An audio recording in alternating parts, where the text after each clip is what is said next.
We're looking forward to your 35th. Thank you so much. But you know, one thing you mentioned there about worrying what's happening here and building a good solid foundation, kind of like a house. You know, we can argue, we can compromise on the furniture or the drapes, but we need to work on that foundation. And it starts here. You know, what's so hard to understand about this? You know, we have a tendency to want to argue about old Trump and Cruz and Hillary, and my gosh, Oklahoma, Sanders carried Oklahoma. Give me a break. But at any rate, we can argue about that all day. It starts right here. And as Morgan stated, I think you stated, these local elections coming up, we're going to try, if there's any races, and I may try to get the court clerk and the county clerk here anyway. I've already talked to Jane to kind of tell us a little bit about what they do. But if there's any races, we will get those people here so you can listen to what they have to say. You can ask questions and you can talk to them. That's very important. And as I always say, so you can make up your mind. Okay, now our special guest. Come down there from Tulsa, Oklahoma, or thereabouts. Hello, God. Thereabouts. That's close enough. Mr. Jarrin Jackson.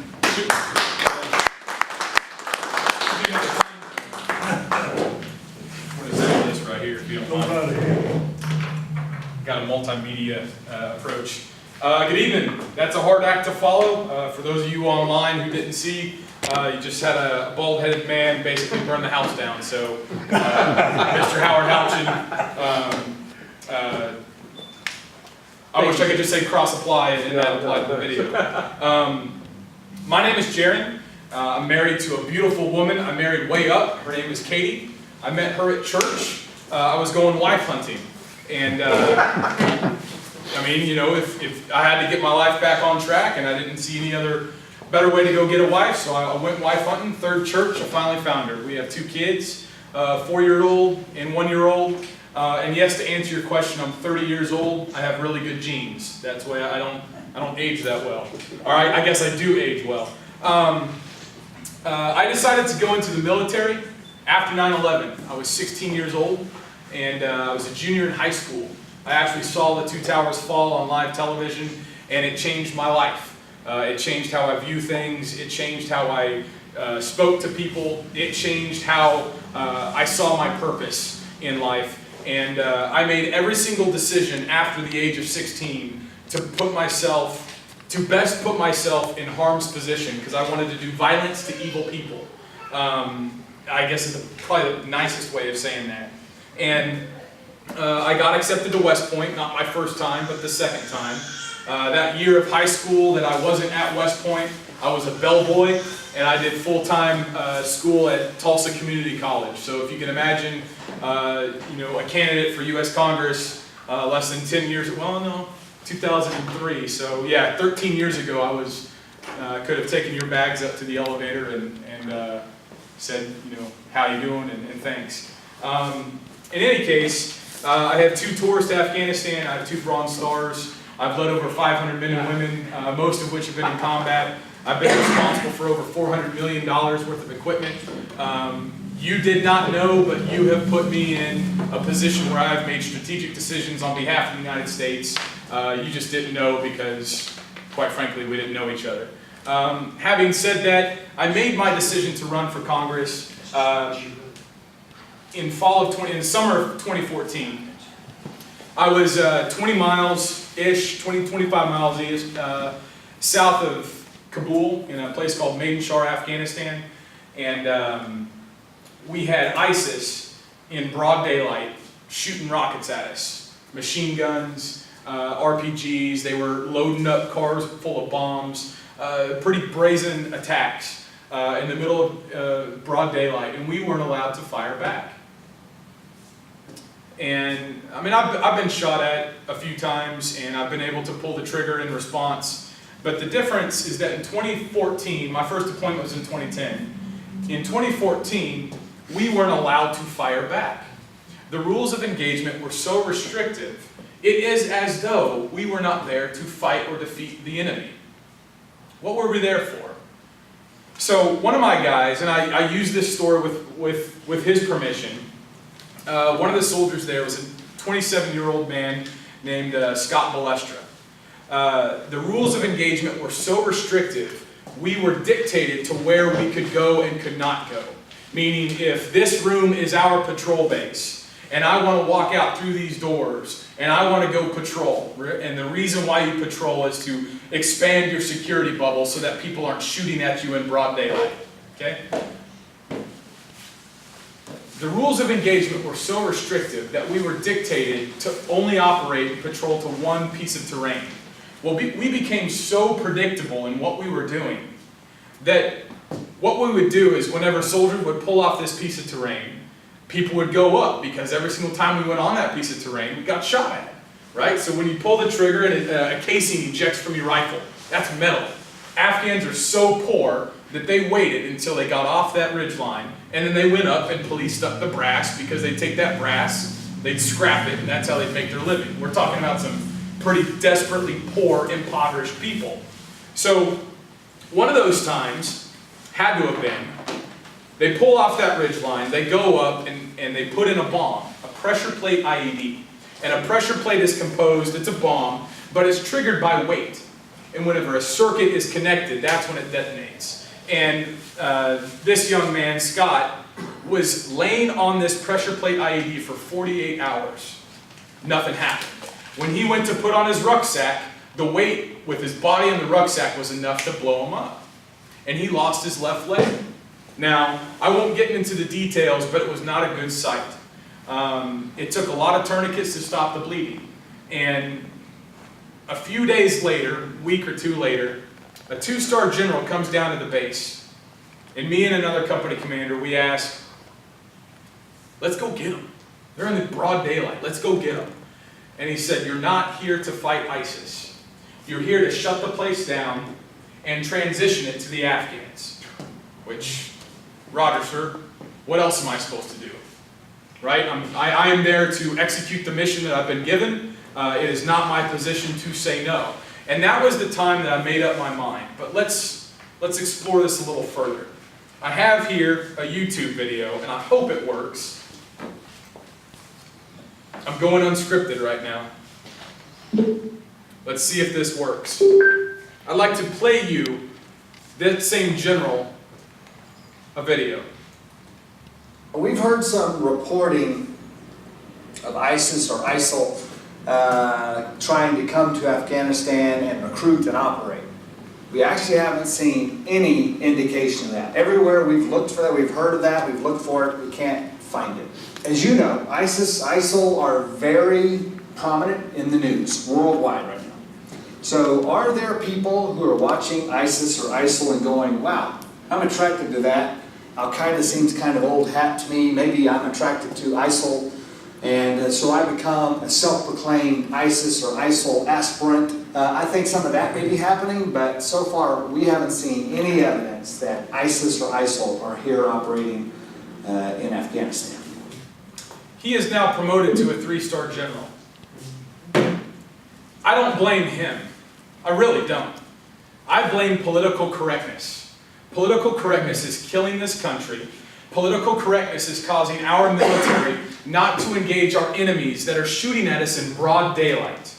We aren't allowed to win. We aren't allowed to go over there and defend this country. So I made the decision, when one of my soldiers gets hurt, he almost dies. He's fine, by the way. Doesn't have his left leg anymore, but I made the decision because I recognized that the only reason I joined the military was to go do violence to evil people. And whenever we weren't allowed to do that in broad daylight with a clearly identified enemy, what's the point? So I start looking at people who can make a difference. I start looking at the level of government where, sadly, Howard, it does affect all of our lives. And that's Congress. That's Washington. That's where the power has been consolidated against the Constitution's framework. So I submit myself as a candidate for the Republican nomination, and I am challenging Mark Wayne Mullen. Now let's go back to who I am. There's 3 reasons why I'm going to ask for your vote. 3 parts of my resume I don't think that you're ever going to hear another candidate, politician, guy running for Congress say. I am a professional leader. Since I was 19 years old, I have been educated, trained, equipped, tested by this country's greatest institutions on leadership. right? I might be 30, but I've spent nearly half my life learning from institutions created by George Washington, right? Tested and tried, educated people like Robert E. Lee, basically any Civil War general, General Eisenhower, Patton, MacArthur. Go to those institutions, West Point, that's what it does. I am a professional leader. Secondly, I am a problem solver. Problem solvers look to the core issue. Let's put it this way. Right, so if fiscal undiscipline, or if the national debt, and this will be good, if the national debt were an unclogged, or excuse me, if the national debt were a clogged toilet that was overflowing, fiscal conservatives want to get dirty and unclog it. Establishment Republicans want to grab a mop. And Democrats want to add a second story. All right? So when you talk about problem solving, I want to get dirty. Knowing that there is a plumber in this race, I want to test my hand at going in there, getting dirty, and taking care of business. I also submit to you that the decisions I was making in a combat environment were briefed daily to the president. He wasn't listening to him. He didn't really care. But at least what I was doing had strategic significance such that the commander-in-chief was briefed on what I was doing. No other person that you will ever hear running for office can say that legitimately. And I was 29 years old when that was happening. Think about that. Another part of being a problem solver. I have worked with people across language barriers, theological barriers. I've worked with people halfway across the world. I've even worked with people who have legitimately tried to kill me. Think about that. Now, I'm not up here saying I want to work across party lines. I don't. I'm not interested in making deals or compromising. But when it comes down to solving problems, I negotiate from a position of strength.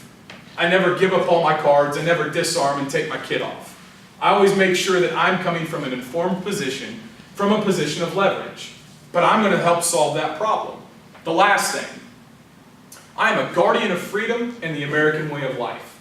I care nothing more in this world, except for doing the Lord's will, than this country.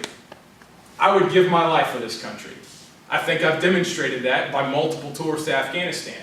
But whenever I saw that my death in Afghanistan wasn't going to do anything, wasn't going to change anything, I decided to use my life for something else I thought I could make a difference on. So that's me. We can get into some Q&A, but I want to get into what's really important. Why I am here. Un-American ideas are killing this country. We don't secure our border. We don't respect our currency. We don't have good jobs, and the jobs we do have, we give to people who aren't even American. We kill our babies before they ever have the chance to breathe God's fresh air. And we don't respect the cultures and the values in our history. We don't even know who we are anymore because we don't have a sense of identity, right? There's a lot of bad ideas, and they're all killing this country because no one is holding up this singular American idea, and that's the Constitution. And we talked about solutions earlier. The best solution for this country, I argue, is to advance conservatism. The best solution for this country is to defend the Constitution. Now there's a whole host of reasons, but I want to talk to you. The Constitution is a framework to solve problems. Nothing more, nothing less. The reason why it limits government is so that you can live your own lives. I don't know how to build this building. I don't know how to build a car. I don't know how to grow trees. I don't know, there's a lot of stuff I don't know. So why are we going to hand over that ability to legislate, the ability to create law, to a bunch of people who probably don't know how to do those things either? Conservatism is more than just, well, I want to cut taxes and cut spending and cut this program and cut that program. Conservatism is about having life that isn't limited by a government program. Right? Scripture tells us that Christ came that we might have life and that we might have it more abundantly. So if we really call ourselves Christians, why are we voting for government to limit what we can do and what we stand for? Where we can go, how we can talk to people, right? You got pastors in Houston that have to submit their transcripts for what they're going to preach on Sunday. Really? I mean, that doesn't make sense to me. Conservatism is more than just one issue, and it's more than just saying no. Where we've gotten to ourselves today is that the Republican Party is supposed to be the champion of conservatism. It's not. It's not. Go look at the Republican Party platform from 2012, because we haven't identified or adopted a new platform since. You know, its second article is all about restoring the American dream. It talks about job creation. It talks about national security. It talks about the debt. Well, if we're not creating jobs but government jobs, and the jobs we create are given to illegal immigrants, if we're not securing our country because our military is not allowed to engage identified enemy in broad daylight overseas, and we're not securing our border, I mean, think about the issues that we don't do. The Republican Party has controlled the House since 2010. Our Constitution stipulates, Article 7, Section 1, that any revenue bill must originate in the House of Representatives. The reason why is because the lifeblood of government is money. The House controls the money. And yet since 2010, we have done nothing but surrender and let President Obama do whatever he wants. Now let's get into the good stuff. Representative Mark Wayne Mullen's record. I argue he does not have a record that has advanced conservatism. It's that simple. Let me say that again, because we do have Representative Mark Wayne Mullen's people here, and for those of you watching at home online, it is March 29th, 2016. Representative Mullen will have a town hall. I'm in Antlers, Push4America County, Oklahoma, right, with some fine folks out here, and he is going to have a town hall in this town. Someone do the math for me. 3 plus 11, 14 hours from now. 14 hours, how far away is the library? Right across, like diagonally that way. Like a football field? A block away. Yeah, like a block So or two away. 14 hours from now, less than a football field away, Mark Wayne Mullen will be here. I asked his representative, is he prepared to debate? I cannot answer that, but I can get back to you. Okay, she's going to get back. Okay? I now have on record 3 people from Mark Wayne Mullen's camp who I have asked that question on camera, and none of them have said yes. Okay? So I'm going to make a compilation, and we got another camera here who's going to make a compilation. I want someone in this room. I give a free shirt to the person who says they will. Tomorrow, go to that town hall meeting and ask Mark Wayne Mullen if he will debate Jarrin Jackson. Okay, what size do you want? We can get that out offline. But I will give you a shirt if you ask that question. And you're going to be there tomorrow filming this, right? No, I'm going to be the one filming it tomorrow. Okay. And I'll So- also be taking questions via Facebook for anyone that has questions for him. Okay, cool. Let's get into his record. Which is also on our website. Right, but I want it to come from me because it needs to come from the challenger. It needs to come from someone who's actually studied the man, follows what he does, and wants to hold him accountable. Because like Mr. Houchin said, I don't want to be the guy that's coming up here looking at people like you with a record like his, trying to tell you something that I did what was not what I did. Does that make sense? Mm-hmm. Of course it doesn't, because a congressman does it. So the first thing, Representative Mullen styles himself as a businessman. In fact, just now, I live in Claremore, Rogers County. It's actually where most of the Republicans in this district live. Yesterday, I saw 2 Mullen plumbing vans in Claremore. I have not seen Mullen plumbing vans there before, but they're there now. This morning, I was in Ulaga, where I'm from. I actually took a picture of it. Watch this. I actually took a picture of it today. I will show it to the camera as soon as I bring it up. I took a picture of Mullen's plumbing van in the main intersection of Ulaga. Can you see that? Just a second. Sorry, but there's probably going to be more people that watch this video than are in this room. Yes, we have it. Okay, I'll even do it for mine. There you go. I know you focused. You know, please check to make sure that's back in focus. He is starting to drive around his mobile billboards. It is no coincidence that a multimillionaire businessman with 95 red vans that have the exact same logo as his Congress campaign logo is starting to drive around where most of the Republicans are. And yet he has these town halls, by which I say he hasn't had a district-wide town hall tour since 2013. Why is he doing it now? Why now? I'll let you guys think about that and ask him tomorrow. But anyway, he styles himself as a businessman, and yet he votes to reauthorize Amtrak. Amtrak is it's a government boondoggle. It's us throwing money into a hole. It's inefficient, it's expensive, and worse yet, no one needs it. You have a lot of people who use it in DC, but the 5 counties surrounding Washington, DC are 5 of the richest counties in the entire country. Why do you need to be paying taxes for their public transportation? I'll let you all answer that. The second thing, the XM Bank. This is crony capitalism on steroids. If a businessman wants to, have a business venture, then what he can do if he's going to, let's say, going to Africa and get some minerals in a horribly, horrible country like Chad that doesn't have much infrastructure, what he can do is he can go to the XM Bank and get a government-backed loan to do business dealings in that country. And that way, because that country is horrible and a person shouldn't invest in that country, when he loses his money because Boko Haram or whoever is decapitating workers and ruining his operations, that loan is backed by the XM Bank. You foot that bill. Third,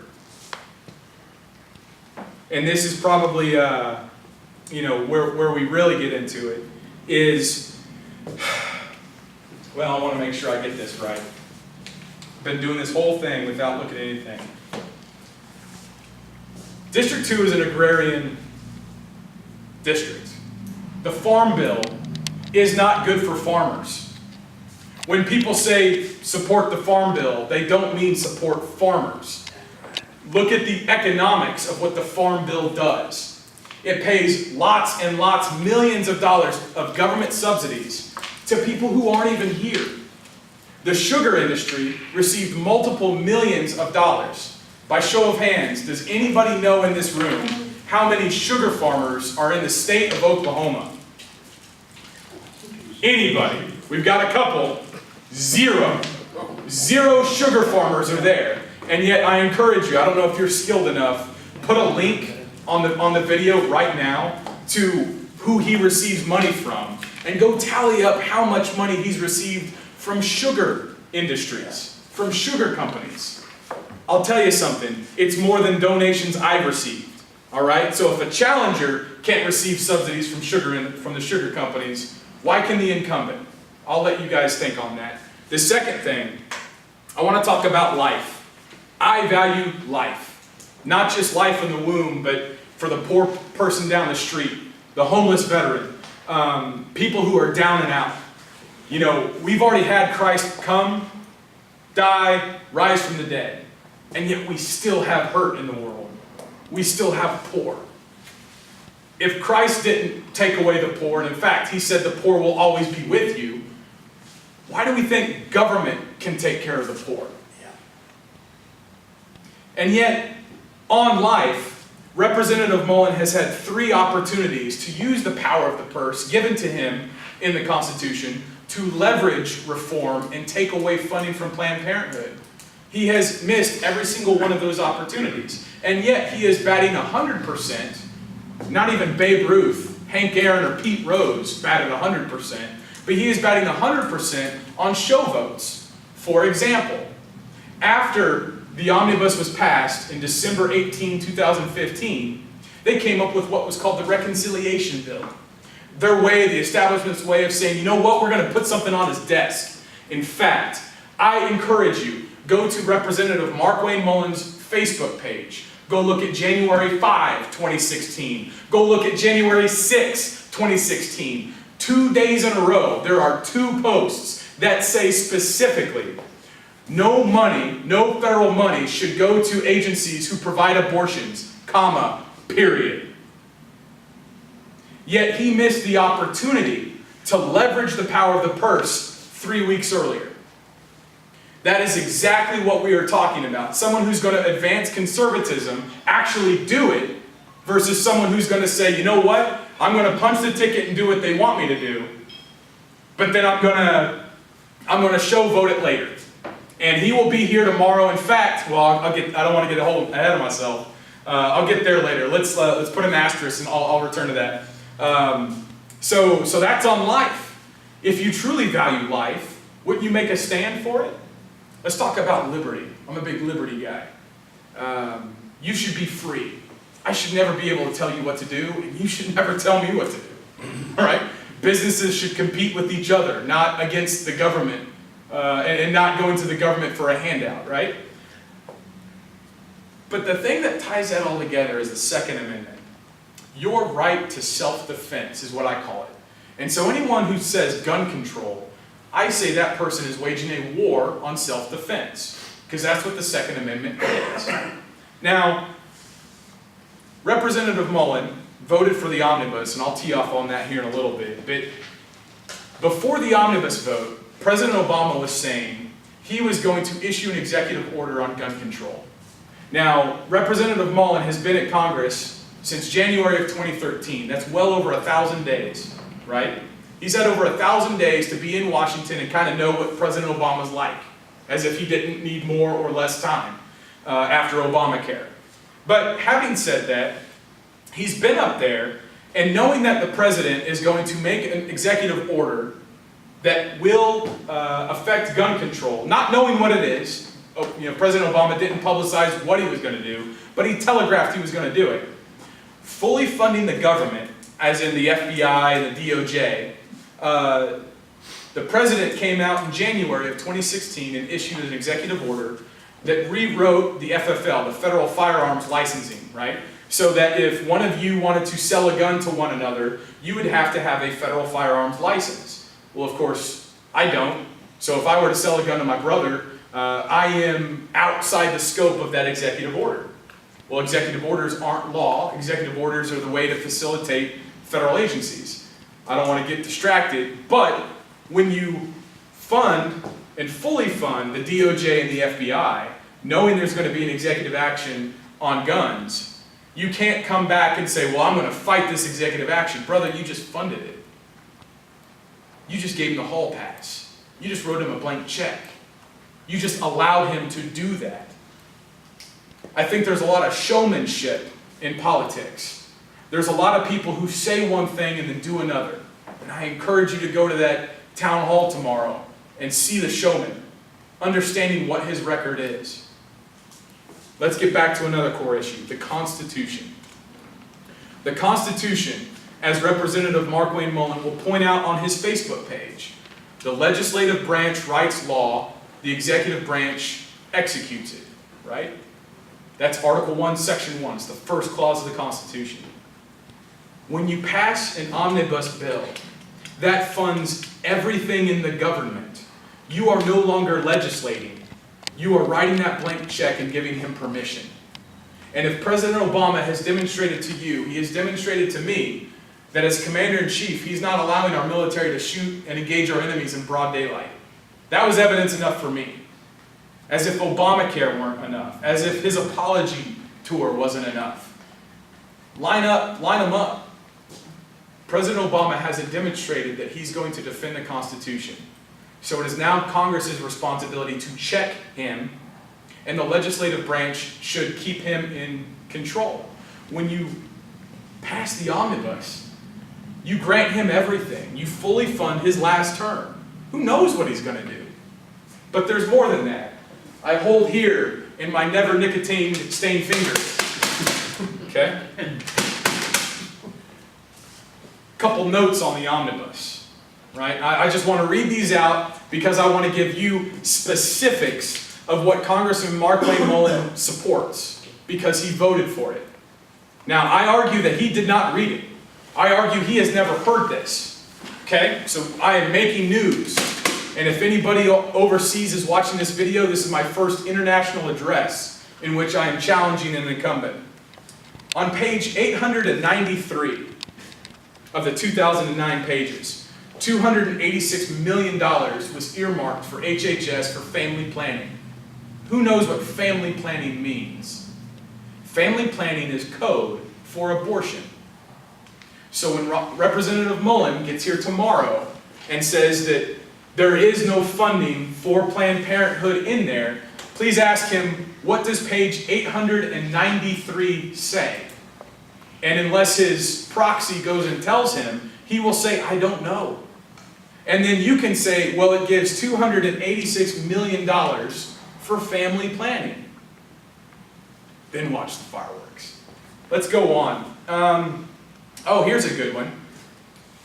For those of you who receive a Social Security check, page 950 takes $608 million from the Social Security Trust Fund, and he gives it to the Department of Health and Human Services Contingency Fund.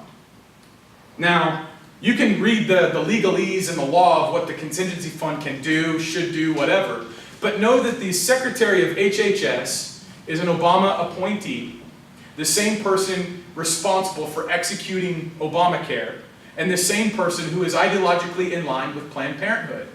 Now, if a contingency fund can be used for how the Secretary deems fit, and $608 million was taken from Social Security and given there, well, shoot, folks, it might be well over $286 million. We don't know. And by default, Mark Wayne Mullins supports that because he voted for it. And votes matter. Here's an irony, and then I'll wrap up. On page 916, $3.4 billion is given to low-income energy assistance, right? Folks that can't help pay for their electric bills, right? The power, it's just too much to keep their lights on. I'm not saying that they don't need that money. I'm saying that they receive $3.4 billion for it. But yet on page 780, $1 billion is given to the EPA for, quote, media and control activities. Now, I'll let you take that for what it means. What I interpret that as is the EPA enforcing Obamacare, or not Obamacare, but its climate agenda. The EPA going to coal-producing power plants saying, well, you've got to increase your threshold, which let's walk this dog. If a power plant is told by the EPA that it must comply with a new regulation, and that new regulation results in increased cost to produce energy, then that energy cost, who's going to pay for that? Not the energy company, the consumer. So if you pay for $3.4 billion to people to be on low energy or low income energy assistance, but yet we're also paying $1 billion to the EPA for media and control activities, it's circular logic. We are simultaneously paying taxes to increase the cost of energy to the poorest people in our country, and then we are paying $1 billion to convince them that it's necessary. Representative Mullen supports that because he voted for it. I would love to see Carl Algren or Fount Holland or Trevor Worthen and all of their hundreds of thousands of dollars worth of salary come up with a justification for why that is good. Lastly, let's talk about, the last thing I want to talk about? Service. And this one hits home because service is important. When you serve someone, you are supposed to be selfless. When I raised my hand and swore the oath to the Constitution, I will support and defend the Constitution of the United States against all enemies, foreign and domestic, bear true faith and allegiance to the same. Right? When you swear that oath as a military officer, and it's the same oath Representative Mullen swore as a congressman, it means that your life is no longer yours. It is yours. This seat is not Congressman Mullen's. It will not be mine when I beat him. It is yours. And if anyone ever talks to you as though it is their seat and not your seat, that should raise the hair on the back of your neck. This morning, March 29, 2016, Representative Mullen held one of his first two town halls in Holdenville, up in Hughes County. And again, I'm in Push4America County, right? So a little bit away. There's a lot of driving to do in District 2. There was a woman by the name of Julie Wilkinson who, after that town hall, went on Representative Mullen's Facebook page. And she said, and I encourage you all to look it up. Please check your Facebook pages. It will be on a graphic on my Facebook page very soon. But please go there and check. Ms. Wilkinson writes, you said there was no funding for Planned Parenthood in the 2016 omnibus spending bill. And then she attaches to it a link that quotes Planned Parenthood, basically saying, we sure are glad that we got our funding from the omnibus. Representative Mullen, and here's where the service component comes in. Representative Mullen replies back, thank you for attending the town hall. Thank you for asking me about the omnibus. If you have any more questions, please call my DC team and ask for Jonathan. I ask you, when you cast your vote, when you volunteer, when you pray for this country to get back on track, when you donate your time, when you hopefully donate your money to my campaign, do you want that service to answer your question, or do you want to be passed off to a staffer? If the congressman can't answer a question by himself, then he isn't serving you. And I submit to you there is a history of him not understanding why he votes the way he votes. And if you want to talk about service, support and defend the Constitution, you better own up to why you do what you do. Which is why if you go to my website, jarrinjackson.com, flash that at the bottom of the screen, Jarrin Jackson.com. I also got a Facebook page. I will write, it says in there, I will explain all my votes in writing. I got that idea from a guy named Justin Amash, who is in Michigan. The man literally explains every single vote on his Facebook page. Now some of them are short explanations, some of them are long explanations. But he has an idea of what service means. I will make my own decisions.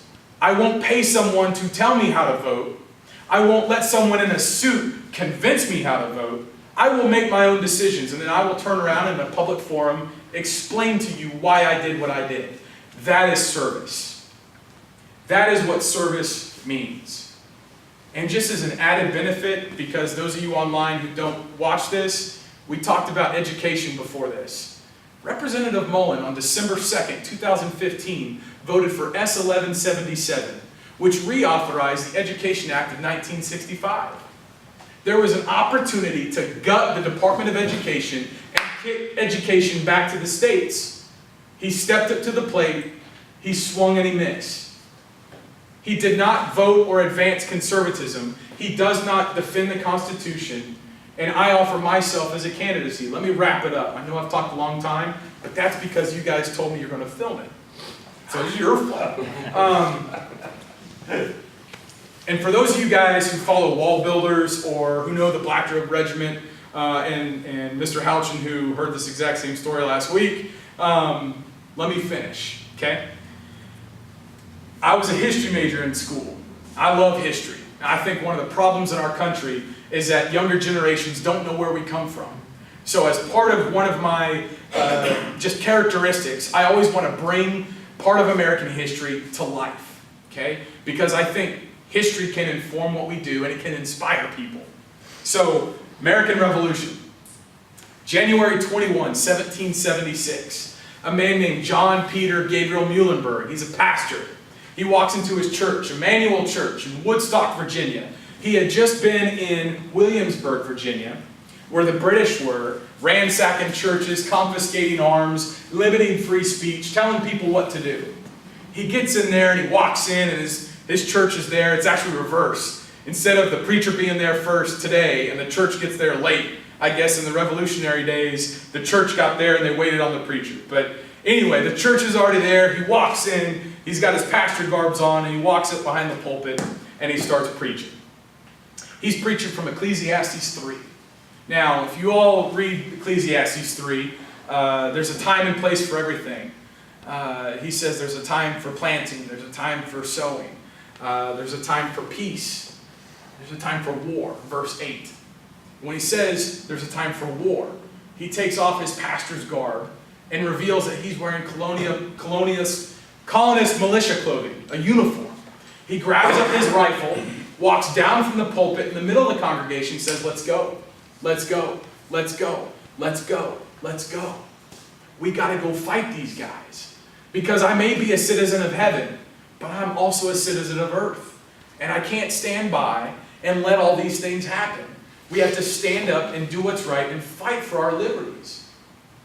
6 months before the Declaration of Independence, this guy's doing this. Well, the guy's got a brother named Frederick Muhlenberg. This guy's a pastor in New York. Frederick Muhlenberg writes back to John Peter Gabriel Muhlenberg, "You're crazy. What are you doing? You're a pastor. Shepherd your flock." John Peter Gabriel Muhlenberg writes back what I told you.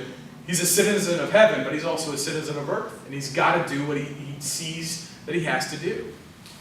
Well, it wasn't but a few months later that Frederick Muhlenberg's church in New York was ransacked by the British. And so Frederick Muhlenberg sees, wow, my brother wasn't crazy. He was right. So Frederick Muhlenberg, because of the British oppression, he went into service and he started fighting for the New York militia. Fast forward 15 years later.